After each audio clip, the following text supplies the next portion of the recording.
Herkese günaydın. Yeni bir günden, yeni bir videodan horoz sesleriyle bir yerden horoz sesi geliyor. Saat 10'a geldi. Bir babaannemlere bakalım dedik. Gözleme falan yapmışlar. Sonra kahvaltı hazırlayacağım. Bakalım bizimkiler ne yapıyor? Durucum'la gidiyoruz. Durucum ve pembe hırkasıyla. Köy kızı oldu Durucum. Onları boş ver. Ay Allah'ım. Evet, yağmur çiliyor. Babaannemlere geldik. Gel bakalım. Şöyle bakın, babaannemle amcam, yengem gözlemeleri yapmışlar sıcacık. Bakın. Yayayım mı? Yok, yayma. Çektiğimi anlamadı babaannem de ne yapıyorsun diyor. Bu ıspanaklı. Orada da var ıspanaklı. Sade var. Hangisini diyor istersen al diyor. Babaanne elinden gözleme. Hepsini alacağım, hepsini. Duyamıyorum ki. Hepsini alacağım, hepsini. Anladım. Duyamıyorum. Kulakları duymuyor. Kızım, Bu kulak cihazı duymuyor. takmıyor mu yenge? Niye? Bu duymuyor. İşte niye takmıyor ki? Buna benim şey verdiler. Cihaz verdiler de takınamıyor. Ha. Kaç kere doktora gittim. Cihaz verdiler buna, cihaz. Rahat edemiyorsun değil mi? Ondan rahat edemiyor, ondan takmıyor değil mi? Uğraşmak istemiyor cihazla. Böyle bir şey var mı? Hadi gözleme. Babaannemle komşuculuk oynuyoruz. Baksanıza gene muz koydu, limon, 2 tane gözleme verme dediğim halde anlamadı. Gene dedim yaparız hani. Dün amcam buralarda uğraştı. Zaten dikilmişti çoğu şeyi ya. Bu yaşında hala bunlarla şey yapıyor, mutlu oluyor. Aynen. Bak komşu olduk onlarla, görüyor musun? Babaannelerle. Evimize gidiyoruz. Birazdan dedim Rıza gelecek, çay demleyeceğim. Gene gelirsiniz dedim. Bir oraya bir buraya gidiyoruz işte arkadaşlar. Terliklerini yesinler senin Duru. Bak bak. Ayakkabılarını giymedi de anneannesi terliklerini giydi. Muz koymuştur ya, ey Allah'ım ya. Vallahi çok fena. Bugün sisli, kapalı. Hala sönmemiş, evet. Yavaş düşersin. Bak ya, inek sesi geliyordur bir yerden. Nerede ki? Seni ben dün ineklere getiremedim, dayının ineklerini. Eve gitme saati yine daha çok var. Onlar akşam dönüyor eve, aynen. Evet, misafirimiz var. Bakın kayınpederim de geldi. Baba hoş geldin. Babam köyü çok sever. Ezelden beri yani. Şimdi annemin evine uğradı Rıza Tepebaşı'na. Son kalanları aldı. Evin anahtarını vermişti annem ona. Bayağı bir şey var mı Rıza? Annen her şeyini getirmiş. Tepebaşı'na uğradılar. Annemin evi boşalttılar işte, hazırladıklarını öyle geldiler. Saat de 11.30 oldu. Dedim ki Karaman'a yaklaşınca ara çay demleyeyim ama tamam, onu dolaba koyalım. Burada mangallıklar var. Amcam bugün şurada kapının önünde mangal yakacak. Rıza dedi gelirken alsın dedi. Güzel mangal yiyelim dedi. Böyle bakalım, hazırlatmış o da akbalı. Arabayı boşalttık. Son gelenler de geldi Tepebaşı'ndan. Rıza şöyle kahvaltı için simit almış. Taze ekmekler var. Şimdi ben hemen patates kızartayım, yine kahvaltılıkları hazırlayayım. Annem şöyle yumurta koydu. Çayı demledim. Küçük çatal istemişti çekmeceden. Küçük çatalları unutmuş çünkü. Onları getirmişler. Bunları çekmeceye koyalım. Hep büyük getirmiş annem buraya. Küçük çatal getirmemiş. İlla ki işte gelip gittikçe eksikler tamamlanacak da. Şöyle bir kahvaltı masamız daha hazır arkadaşlarım. Artık ne varsa koydum. Rıza çok güzel simit getirmiş. Taze ekmeğimiz var. Peynirler, bazlamamız var. Çayları doldurdum. Bunlar babaannemin yaptığı sabah gözlemeler. Köy yumurtamız. Tam bir böyle teras kahvaltısı oldu. Hadi gelin anne, yenge. Yengem, annem, dayım. Sandalyeleri çekelim, öbürünü de getirelim şuraya. Geç kızım sen. Dedenin yanına geç istiyorsan. Hemen de burada var. Gel yenge. Heh, bir sandalye daha getirin. Karnımızı doyurduk. Şöyle bir tane daha çay doldurdum. Yağmur gelmedi. Yağacak gibi oluyor. Sabah çok yağmış. Ben sabah duymadıydım da. Şöyle çay ikinciyi demledim. Çay içmeye devam ediyoruz. Geldiğinden beri yakasında o da. Babam gurbetten mi geldi? Doyamadık. Saati 2:30 yaptık. Azıcık şöyle tipime çeki düzen verdim. Ancak gelebildim. Yüzümü çekecek gibi değildi. Çünkü yüzüm gözüm şişti. Bugün yine 10'da kalktık. 10'a kadar yatmışız. Sonra Rıza aradı işte gelirken getirilecekleri falan sormak için. Onlar geldiler kayınpederle birlikte. Kahvaltı yaptık. Bulaşıkları hallettim. Gelen gidenimiz vardı. Akrabalar. Boş kalmıyor zaten sağ olsunlar. Kuzenim gelmiş Aydın'dan. O geldi. Şimdi yağmur başladı. Yağmur sesiyle size dedim bir durum güncellemesi yapayım. Evin temizliğini bitirdik. Elden geçmeyen hiçbir yer kalmadı. Defalarca silindi her yer. Daha da silinir. Kullandıkça da yapılır. Eksikleri de bayramdan sonra tamamlanacak. Ustalar inşallah gelip tamamlayacaklar yani. Şimdi amcamla Rıza mangal yaktılar şurada çatıda. Bugün menüde mangal var. Dün öyle konuştuk amcamla hani yarın ne yapsak falan diye. O da dedi böyle böyle Rıza gelirken alırsa dedi bir güzel mangal yakayım size. Ben de tamam dedim. İyi gelecek yani hepimize. Şimdi size tamamlanmış ama eksikleriyle birlikte temizlenmiş ev turunu çekeceğim arkadaşlarım. Benim daireye daha çok var. Yani okul kapandıktan sonra biz orayı temizleyip faaliyete geçirebiliriz alt katı. Biz sadece burayı şey yaptık.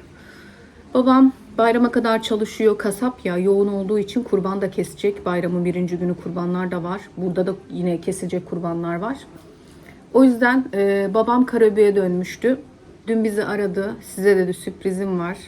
Biz dedik ne söyle sürpriz dedi. Dedik söyle biz dayanamayız. Balkona çay seti almış buraya. Küçük boş odaya bir tane baza almış. Yatak yaptıracaktı ama bazaya karar vermiş. Bir tane gardırop almış yine. Ondan sonra bir tane çekyat almış. Gelen giden olur kalınır diye. Yatağın karşısına çekyat kurulur demiş. Güzel bir çekyat aldım diyor. Koltuk yani. O küçük odaya göstereceğim şimdi size.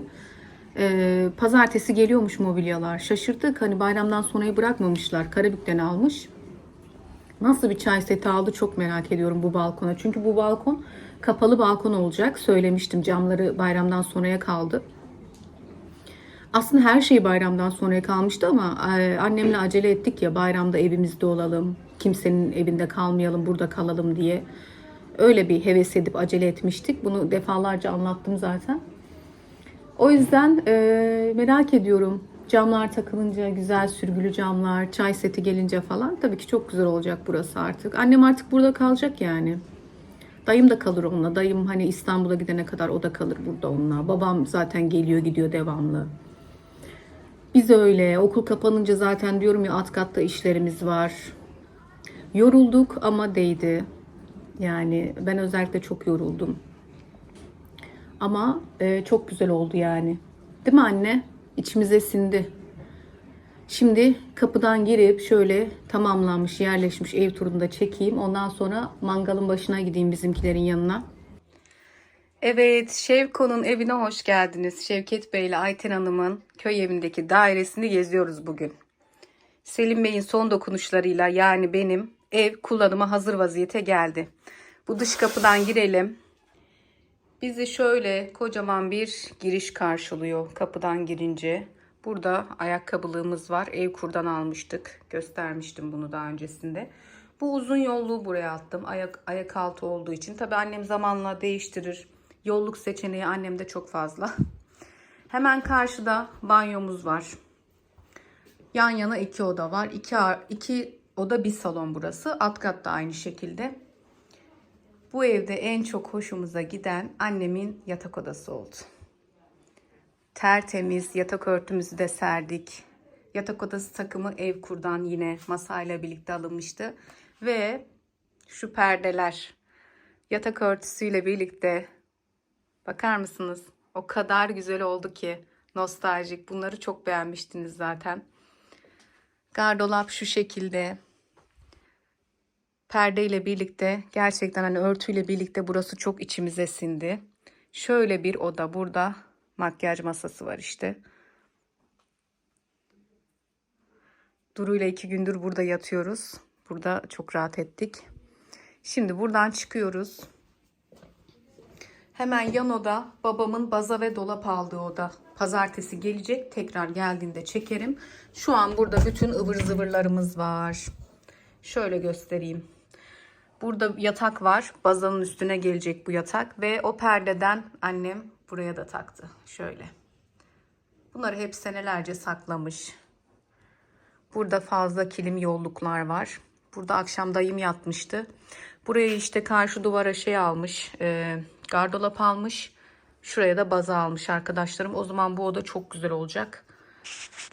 Ve koltuk almış buraya da. Bir tane koltuk almış. Hani fazla olsun yatak ki.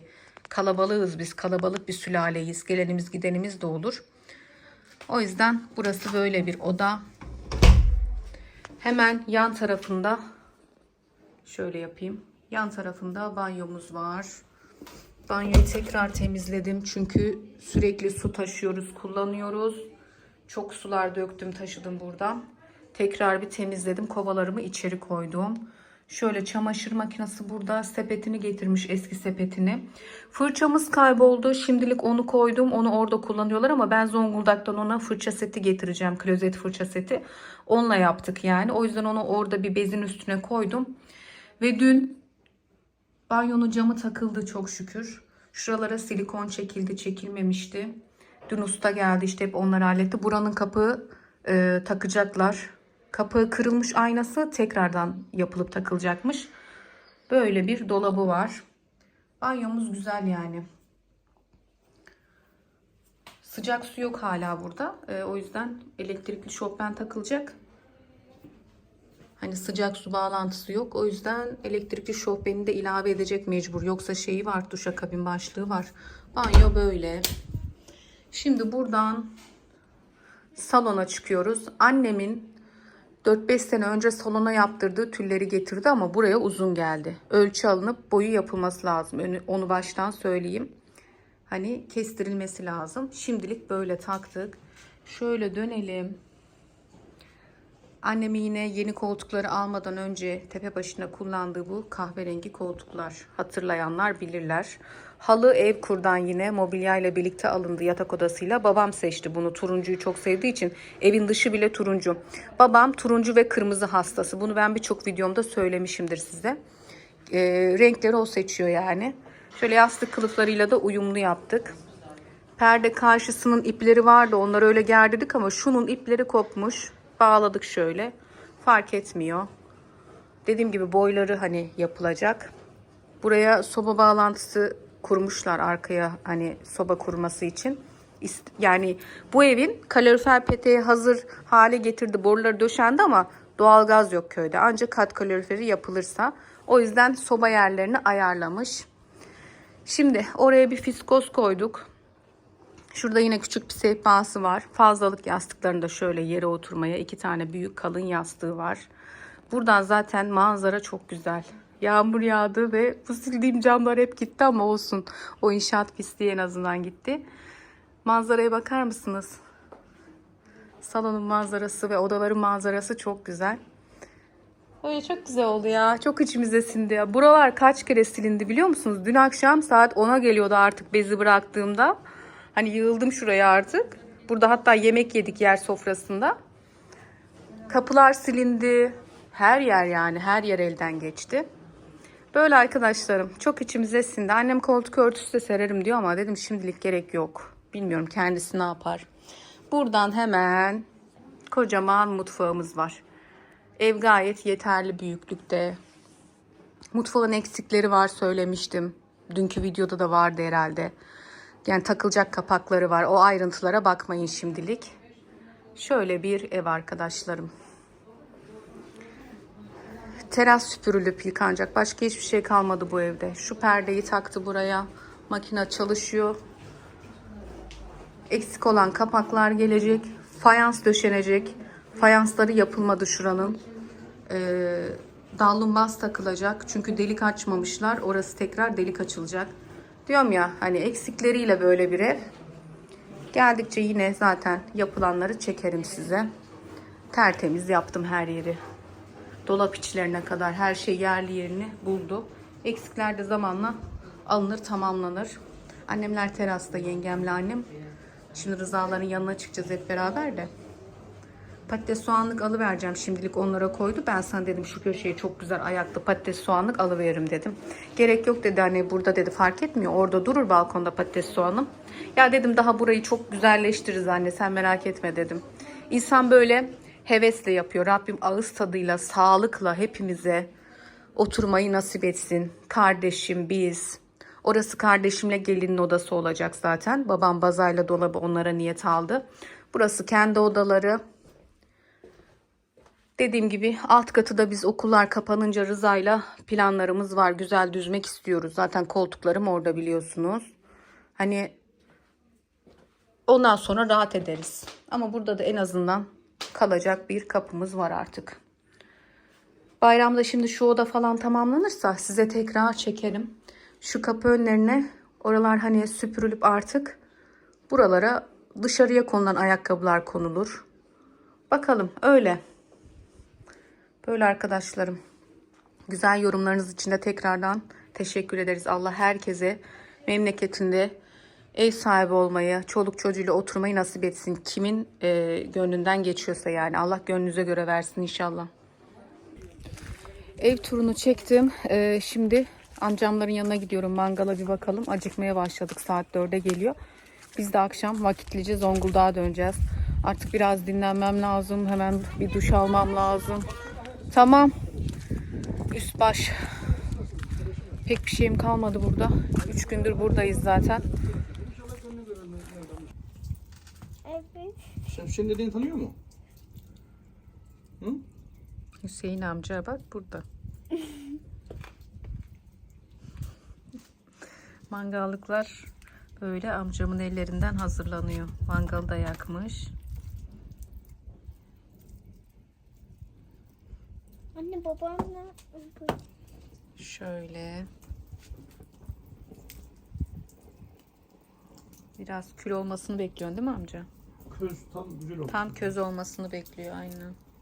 Bunun şeyi mi var? Üstü ızgaraları mı var? Aşkım ben ızgara yapmam. Ha, üstüne koyuyorum. Ben şişçiyim. Aynen. Izgara tarzım değil. İyi, ben tencere getireyim o zaman. Şimdi büyük tencere alıp geldim. Mangallar pişiyor ve çok güzel görünüyor. Biz de bayağıdır yemedik biliyor musun amca? Bize bunları hep babacım yapıyordu. Çok göremediğimiz için babamı. Bize mangalcı oluyor. Aynen. Şimdi de amcamın elinden nasip oldu inşallah.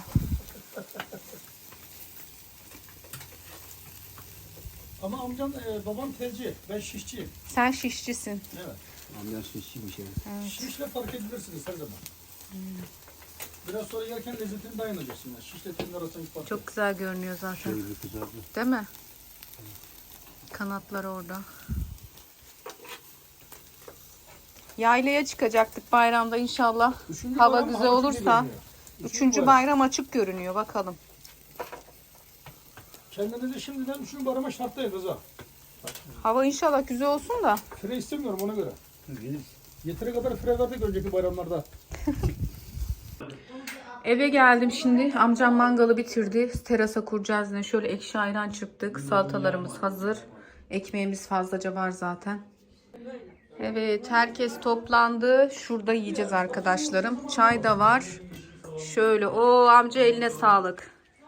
Allah çok güzel görünüyor. Efsane. Tabakları getireyim. Tek kelimeyle efsane yani. Ellerine sağlık canım benim. Afiyet olsun bebeğim. Sana da biz yaparız sonra ileride öğretirsin. Aşkım bu Senlik nefes bu. verene kadar benim işim. Kurbanda da şey bekliyorum senden. Senin bir de tas kebabın çok güzel oluyor biliyor musun? Karnımızı doyurduk. Mangal çok lezzetliydi. Amcamın ellerine kollarına sağlık. Şimdi çayla günü kapatalım. Sonra da Zonguldak yolcusu kalmasın. Bulaşıkları toparlayıp Zonguldak'a geçeceğiz artık arkadaşlarım. Yani ben gidiyorum. Annemler burada da ben artık eve geçiyorum.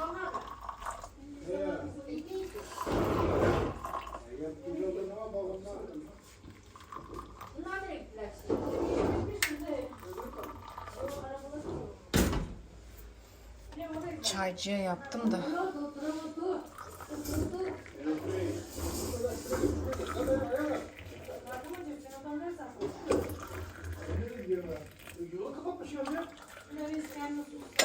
Amca çay doldurdu. Tamam burada içelim sen ver. Doldurdum. Grip olmayın da hiçbiriniz. Şöyle çaylar.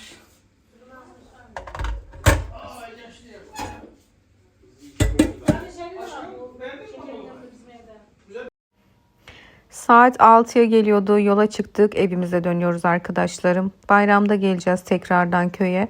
Çıkmadan bulaşıkları falan yengemle hallettik. Mutfağı toparlamıştık. Ben valla arabada yorgunluktan uyuyakalmışım. Gözümü açtığımda Zonguldak'taydık zaten. Eve geldikten sonra da hemen bir duş aldım. Üstümü başımı değiştirdim. Geldiğimden beri de dinleniyorum. Bu videoyu böyle kapatayım dedim. Kısmetse yine yarınki videoda görüşürüz. Hoşça kalın.